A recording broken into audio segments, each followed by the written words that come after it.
Всем привет, кто любит мохнатых чудовищ. Пишут мне люди, радость у них, пчелы мед принесли. Ну, в отличие от нас, потому что у нас ничего не принесли. Вот.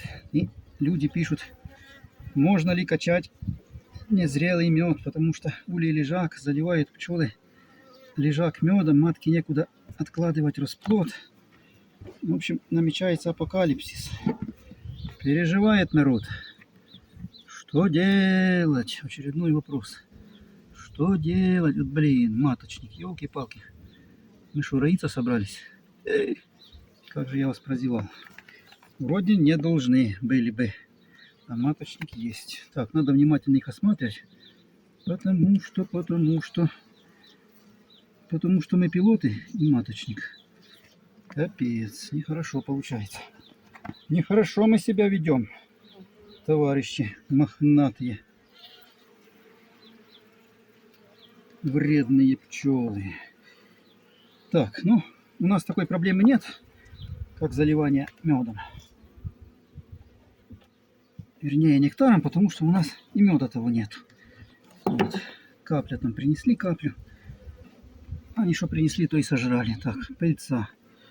Эту семейку надо внимательно осматривать, потому что есть подозрение на маточники. А не должно было бы быть.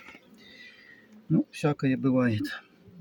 А мисочек дофига. Дофига мисочек. Значит, и маточник может быть. Так вот, это нормально для ежиков. Когда они растаскивают мед по всему гнезду, ограничивают матку.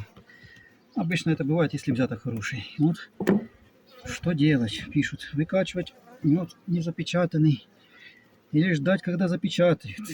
Потому что если ждать, когда запечатают, то матке некуда расплода откладывать. И правильно люди думают, что когда мед выкачите, то в улье расплода не будет. Паника, ужас, что делать? Ну, в общем, если возьмете книжечку по пчеловодству, там написано, только не любительскую книжечку по пчеловодству, а промышленную книжечку по пчеловодству, там найдете такой раздел, как мед. Продукты пчеловодства называется. И там в этом разделе все написано про мед. Я знаю, что многие пчеловоды категорически против того, чтобы качать незрелый мед, потому что это кощунство, это неправильно, это мед нехороший, неправильный, не ферментированный, там диастазное число неправильное, в общем, все неправильное, я как говорил Винни-Пух, и мед неправильный, и пчелы неправильные, все неправильное, капец. Но живем мы вот в такой ситуации, когда все неправильно у нас.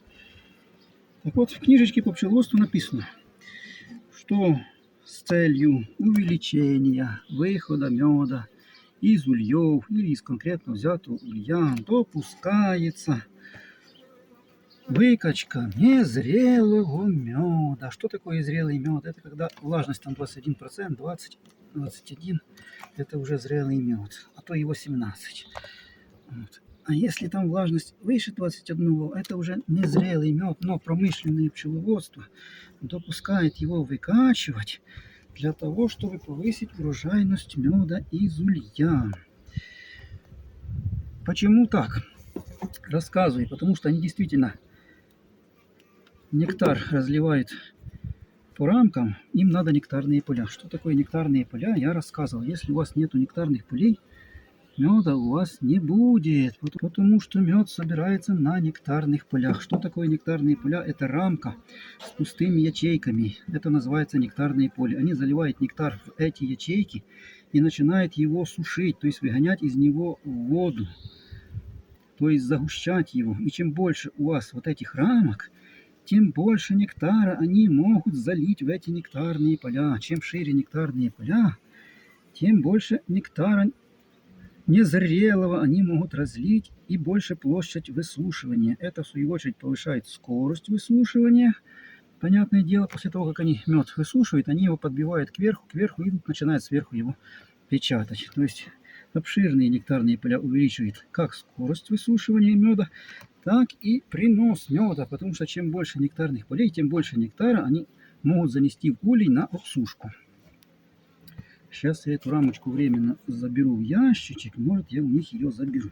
Что у нас обычно происходит? Пчелы интенсивно работают на взятке несколько первых дней, а потом все цветет, а пчелы резко перестают летать. Пустая рамочка, это я ставил под засев, но сюда никто ничего не засеял. Почему перестают летать? Потому что они, вот эти нектарные поля, залили нектаром, и больше им действительно приносить некуда. И они не будут носить больше мед. То есть привес у вас на контрольном улье упадет, пока они что не сделают? Не освободят нектарные поля, то есть не испарят воду из меда и не подобьют мед кверху рамки. Тогда у них освобождается низ рамок и середина, и они опять начинают носить нектар и заливать эти нектарные поля, которые освободились от незрелого меда, потому что они оттуда выгнали воду. Вот. Вот это нектарные поля. Без нектарных полей нифига не будет. Почему они ограничивают матку? Потому что у них на хорошем взятке срывает башню. И они уже думают не о расплоде, а о том, как собрать больше меда. Иногда некоторые породы пчел, у нас такое не наблюдается, заливают мед даже поверх расплода. То есть заливают медом даже личинок. Вот так у них башню срывает. Поэтому при хорошем взятке они, да, матку ограничивают. Чтобы с этим делом бороться, надо менять типы ульев и делать улья с магазинами, потому что в магазинных ульях за счет магазинов можно нектарные поля увеличивать бесконечно. То есть они залили магазин, вы под этот магазин еще один магазин с сотами, с пустыми, а этот магазин наверх. Они обсушили мед. Верхний магазин, 145-ю рамку, они печатают, это тебе не додановская рамка, потому что на додане они действительно размазывают этот мед по всем рамкам, ерунда получается. А 145 они быстренько запечатали, вы ее сняли, выкачали и опять под низ. И вот этот круговорот этих магазинов у вас идет постоянно, пока идет медосбор. А если нету круговорота, то третий магазин ставите, четвертый, пятый, сколько медосбор позволяет, столько и ставите. Поэтому вот эти 145-е рамки, они... Матка ходит вот здесь вот. Молодец. Ходи себе, ходи. Мы тебя не трогаем. Занимайся. Мы тут посмотрим, нет ли маточника. Вроде еще нет. И все, мы пошли, мы тебя не трогаем, не трогаем. Работай себе спокойно. Главное, маточку не задавить. То есть поняли. Когда 145-я рамка, то есть магазины с ульем. Поэтому все промышленное пчеловодство, оно, как правило, на магазинах. Там с этим делом, с нектарными полями, решается проблема за счет магазинов. В лежаках за счет магазинов, ну, если у вас есть магазины на лежак, то тоже можно это дело так решить. А если нет у вас магазинов на лежак, то нифига у вас, соответственно, не получится. И тогда, если вдруг у вас промышленная пасека на лежаках, берете, открываете книжечку, читаете. Можно выкачивать незрелый мед. И сразу встает вопрос... А что делать с этим незрелым медом? Потому что он что, забродит, если он незрелый? Там в книжечке написано, выкачивайте незрелый мед, ставите его в посуду с широким горлом, можно даже в бетон. Вот, накрываете сверху марлей, чтобы мухи не падали. И ставите в сухое помещение. Можно в теплицу. Ну, то есть в жаркое такое сухое помещение. И вода из этого меда начинает испаряться природным способом, потому что мед у нас, опять же, в книжечке прочитаете, гигроскопичен.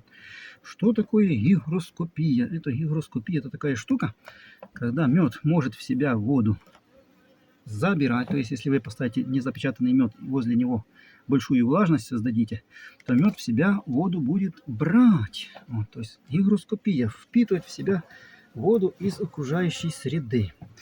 А если наоборот мед стоит, а кругом сухо, то он эту воду отдает вот, во внешнюю среду. И таким способом ставите бидон с медом. Эта семейка хорошая меда принесла, молодец. Ставите бетон медом в сухое помещение, ну, в частности в теплицу можно.